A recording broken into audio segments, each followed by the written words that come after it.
Impact, c'est le podcast qui met à l'honneur les travaux de chercheuses et chercheurs du laboratoire de sciences sociales Pacte à Grenoble.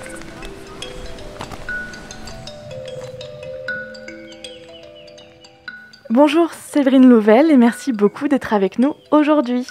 Bonjour. Vous êtes sociologue des sciences, maîtresse de conférences à Sciences Po Grenoble, membre junior de l'Institut universitaire de France et chercheuse au laboratoire Pacte. Vos thèmes de recherche portent sur les controverses scientifiques, l'analyse critique des promesses des sciences biologiques ainsi que l'étude de la réception publique des sciences émergentes. Aujourd'hui, dans le cadre de ce podcast proposé pour la Fête de la Science 2020 par le laboratoire Pacte, vous allez me parler d'un sujet qui vous tient particulièrement à cœur, l'épigénétique environnementale. Alors, première question et pas des moindres, qu'est-ce que c'est que l'épigénétique environnementale ? Alors, l'épigénétique environnementale, c'est un domaine de recherche qui étudie la façon dont les environnements, qu'ils soient physiques, matériels ou sociaux, vont modifier non pas nos gènes, notre patrimoine génétique, mais bien l'expression de nos gènes, leur fonctionnement et avoir de ce fait une influence forte sur notre santé. Alors c'est un domaine d'étude qui est très grand aujourd'hui, très vaste, très hétérogène. On va avoir à la fois des études sur des modèles animaux, notamment des rats, des souris, mais de plus en plus des études dans des populations humaines. Et ce qui va tout particulièrement intéresser les chercheurs, c'est que les environnements auxquels nous sommes exposés vont laisser des marques épigénétiques qui vont influencer non seulement notre santé, mais également celle de nos enfants, voire de nos petits-enfants. Alors je vais vous donner quelques exemples de cette influence finalement de l'environnement sur la santé via l'épigénétique. Premier exemple, la nutrition. On sait tous aujourd'hui que ce qu'on mange influence notre santé. Mais ce qu'on sait de plus en plus grâce à l'épigénétique, c'est que l'état de nutrition de la mère, par exemple, pendant la grossesse ou des grands-parents, également via les gamètes, peut avoir une influence sur le développement à l'âge adulte de maladies métaboliques cardiovasculaires chez les descendants. Un autre exemple important, c'est tout ce qui a trait au stress psychosocial, aux situations d'agression, de traumatisme qui peuvent être vécues pendant l'enfance. L'épigénétique s'attache de plus en plus à montrer que de telles situations entraînent là encore des conséquences à long terme sur la santé, telles que le développement de troubles psychiatriques, de dépression importante, de troubles du développement. Alors il y a beaucoup d'autres exemples dont je pourrais parler, je vais en prendre un dernier, qui est peut-être le plus exploratoire en épigénétique environnementale, mais qui intéresse tout particulièrement les sciences sociales. C'est l'exemple de l'impact à long terme des situations de discrimination, par exemple de racisme. On a un ensemble d'études qui se développent, par exemple aujourd'hui auprès des populations afro-américaines aux États-Unis, pour montrer que les jeunes afro-américains qui grandissent dans des quartiers pauvres, défavorisés, soumis à des discriminations pendant l'enfance, ont des états de santé à l'âge adulte qui sont plus dégradés que leurs camarades qui ne sont pas dans ces situations-là. Et c'est l'épigénétique qui apportera un lien entre l'enfance et la santé à l'âge adulte. Et en quoi, justement, l'épigénétique, elle interroge la relation entre l'homme et la nature ? Alors, par les exemples que je vous ai donnés, on voit que l'épigénétique va interroger en fait la relation entre l'homme, sa culture, les expériences vécues, l'environnement social, sa socialisation, sa manière de s'alimenter, et la nature qui va aussi ici être entendue comme notre patrimoine génétique, le fonctionnement de notre organisme, de notre biologie. Ce qui m'intéresse moi tout particulièrement, c'est que l'épigénétique va vraiment questionner l'idée d'un déterminisme génétique ou d'une transmission génétique simple de tout un ensemble de maladies. Et au contraire, par l'épigénétique, on va mettre en avant des cheminements biologiques assez subtils, assez complexes à mettre en évidence, sur la façon dont les environnements sociaux vont entrer littéralement sous la peau et se transmettre, laisser des marques qui peuvent se transmettre encore une fois à notre descendant. Donc finalement, ce domaine de recherche va brouiller deux idées qu'on peut avoir un peu simples sur les déterminants de la santé et de la maladie. La première idée, j'en ai parlé, c'est le déterminisme biologique, ce serait dans notre nature ou dans nos gènes. Et la deuxième idée, c'est le déterminisme social, ce serait notre socialisation par exemple, ou notre culture. Et donc de ce fait, l'épigénétique va interpeller aussi les chercheurs et les démarcations entre les sciences biologiques et les sciences sociales. Et quelles sont les grandes promesses de la science de l'épigénétique pour la société ? Alors on a deux grands ensembles de promesses qui ont été justement mises en évidence par les sciences sociales qui se sont intéressées à l'épigénétique. On a des promesses qu'on peut appeler biomédicales. C'est l'idée que si on trouve des marqueurs épigénétiques de certaines expositions environnementales, on pourra trouver des traitements pour rendre ces marques réversibles. Donc par traitement, on entend ici soit tout simplement des médicaments, soit des traitements du type psychothérapie dont on pourrait montrer qu'elles ont un effet de réversibilité. Et puis le deuxième grand ensemble de promesses, ce sont des promesses plutôt de santé publique en termes de détection de populations à risque. Par exemple, certaines femmes enceintes particulièrement soumises à des situations de stress. Et si on arrive à détecter ces populations à risque ou ces situations à risque, eh bien, il y a la promesse de pouvoir concentrer des efforts de santé publique, des financements, des moyens sur ces populations. Alors souvent, les chercheurs n'ont pas besoin de l'épigénétique pour savoir qu'il n'est pas bon, je dirais, pour la santé d'être stressé, de mal s'alimenter, et même pour faire l'hypothèse que, par exemple, dans le cas d'une grossesse, ce n'est pas bon non plus pour l'enfant à naître. Mais l'épigénétique a comme ambition d'apporter des preuves biologiques à des associations qui sont souvent constatées par les épidémiologistes. Et par ces preuves biologiques, par ces marques épigénétiques, l'ambition ici est de convaincre et d'avoir en fait plus de poids lorsqu'il s'agit d'obtenir des financements et un investissement sur certaines populations. Vous nous parliez des grandes promesses de l'épigénétique pour la société. Quelle est la lecture critique que vous en faites, vous, en tant que chercheuse ? Alors, ce qu'on peut dire d'abord, c'est que ce sont des promesses. Et donc, on est encore très loin d'applications concrètes.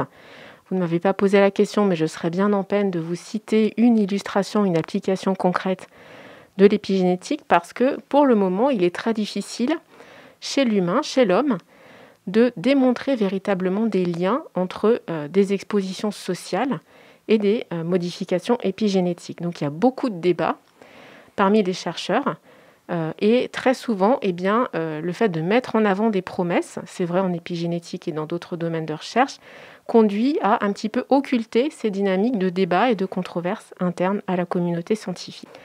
Et puis dans certains cas, on a pu observer aussi que les chercheurs en épigénétique peuvent être, parce qu'il y a une pression autour de leur science, amenés à faire des promesses qui ne seront peut-être pas nécessairement en mesure de tenir. Alors, ces promesses-là ne sont pas exprimées forcément, par exemple, dans le corps de la recherche, qui, elle, est une recherche tout à fait honnête et intègre et qui présente bien les limites, mais on va pouvoir observer de telles promesses dans des conclusions, dans des interviews, dans des interventions publiques, ou certains chercheurs qui travaillent, par exemple, sur un modèle de rat qui va être exposé dans des conditions très contrôlées à un stress, par exemple, et on verra des effets épigénétiques expérimentalement contrôlés, eh bien, ces chercheurs vont parfois avoir tendance à extrapoler pour convaincre aussi de la pertinence et des promesses du domaine et à dire que potentiellement ces résultats seraient intéressants également chez l'homme.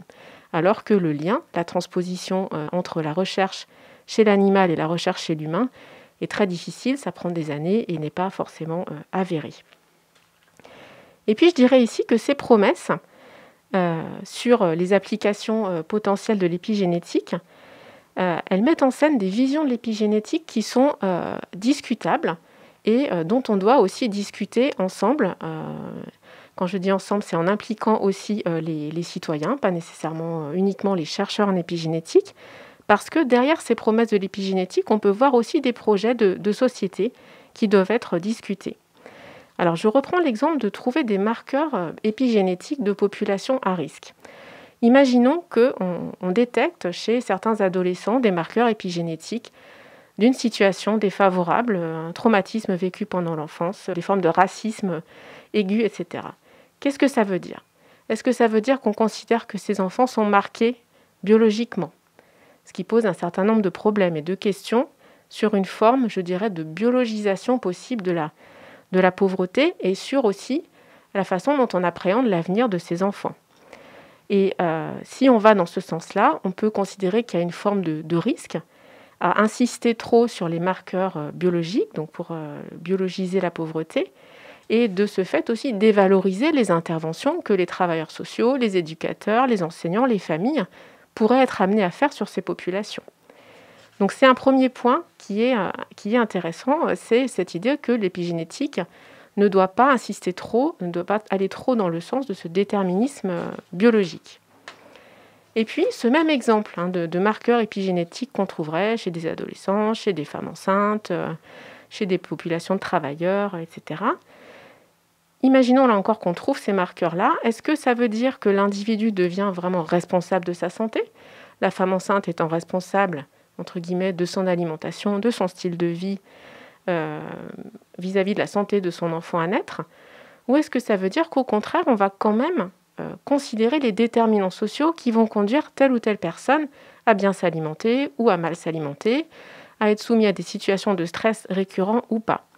Donc là encore, il peut y avoir une ambivalence entre mettre l'accent sur l'individu responsable de sa santé ou réfléchir à ce qui fait qu'on est tous, chacun, responsables de prendre en charge notre santé pour des raisons plutôt sociales. Il y a un buzz médiatique autour de l'épigénétique qui dure.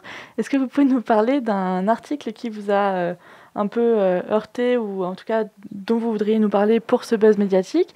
Et est-ce que vous pourriez nous dire aussi ce que vous pensez de ce buzz? Alors oui, il y a en effet un buzz médiatique qui est aussi un buzz, je dirais, social au sens où donc on trouve énormément d'articles de presse généralistes sur l'épigénétique, mais on trouve aussi beaucoup de blogs qui parlent d'épigénétique, de sites, donc de citoyens qui n'ont pas spécialement de compétences en biologie, mais qui vont s'intéresser à l'épigénétique, à ses promesses, etc. Donc on a étudié toutes ces manifestations médiatiques avec des collègues en sciences sociales et on a observé plusieurs effets un peu comme un miroir déformant, si vous voulez, de l'épigénétique dans les médias et sur les sites et dans les blogs. Alors ce qu'on a observé, c'est que certaines études assez spectaculaires étaient surmédiatisées. Je pense notamment à des études qui ont été faites à des populations exposées à des traumatismes extrêmement sévères. Donc les petits-enfants de survivants de l'Holocauste, par exemple, ont été étudiés du point de vue épigénétique, mais également les enfants dont les mères étaient enceintes pendant le 11 septembre 2001 aux États-Unis. Ce type de population, on a pu voir des articles en fait, qui prenaient ces exemples comme illustration très forte du marquage justement épigénétique des populations exposées à des traumatismes. Or, ces études sont très controversées dans la littérature. Il y a des associations qui ont été suggérées entre traumatisme du type avoir survécu à l'Holocauste et marque dans la descendance. Mais entre association et causalité, il y a un lien que les chercheurs n'ont pas fait, mais que les médias ont tendance à faire. Ce qu'on a constaté également, c'est que les blogs, les médias tendent à beaucoup parler des études qui parlent des mères et de la transmission maternelle. J'en ai d'ailleurs moi-même beaucoup parlé dans ce podcast, via la nutrition, via le stress des mères. Or, il y a de plus en plus de recherches qui s'intéressent aussi au rôle des pères dans la transmission d'un environnement plus ou moins stressant à l'enfant, entre autres. Ces études ont un moindre retentissement médiatique, ce qui conduit en fait à alimenter un discours social très répandu sur la responsabilité des mères pour la santé de leur enfant et à reproduire ce déséquilibre bien sûr très genré entre les rôles parentaux. Qui paraît daté et qui provient de Freud aussi. Tout à fait, qui est très daté mais qui est réactivé justement par des domaines de recherche émergents et par la façon dont les médias en fait s'en saisissent. Et dernier exemple, ce qu'on a constaté, c'est que les médias et les blogs mettaient en avance justement un message de responsabilisation individuelle via l'épigénétique. Donc c'est un exercice que nos auditeurs pourront faire, mais vous pourrez taper dans un moteur de recherche épigénétique et vous serez incité via l'épigénétique à bien manger, à faire du sport, à prendre le contrôle sur vos gènes, etc. Et donc là encore, un discours qui va tenter à gommer tous les contextes en fait structurels et sociaux qui, bien sûr, donnent à tout à chacun des capacités très différentes à, pour reprendre cette expression, prendre le contrôle sur ses gènes. Merci beaucoup Séverine Louvel pour votre intervention dans ce podcast proposé par le laboratoire PACT dans le cadre de la Fête de la Science. Je rappelle que vous êtes sociologue des sciences, maîtresse de conférences à Sciences Po Grenoble, membre junior de l'Institut universitaire de France et chercheuse au laboratoire PACT. J'ai une dernière question pour vous, le fil rouge de ce podcast. Quel est votre rapport personnel à la nature ? Alors mon rapport personnel à la nature, c'est une sensibilité de plus en plus grande aux questions environnementales, au sens large. Je pense que c'est un cheminement personnel qui est commun, bien sûr, j'espère que c'est un cheminement personnel commun à bon nombre d'entre nous. Et en recherche, cela m'a conduit à m'intéresser de plus en plus à ces domaines qui questionnent finalement les liens entre l'environnement et la santé. Et qui questionne également les liens entre déterminants biologiques et déterminants sociaux de notre santé. Merci beaucoup. Merci. Impact, c'est le podcast qui met à l'honneur les travaux de chercheuses et chercheurs du laboratoire de sciences sociales PACT à Grenoble.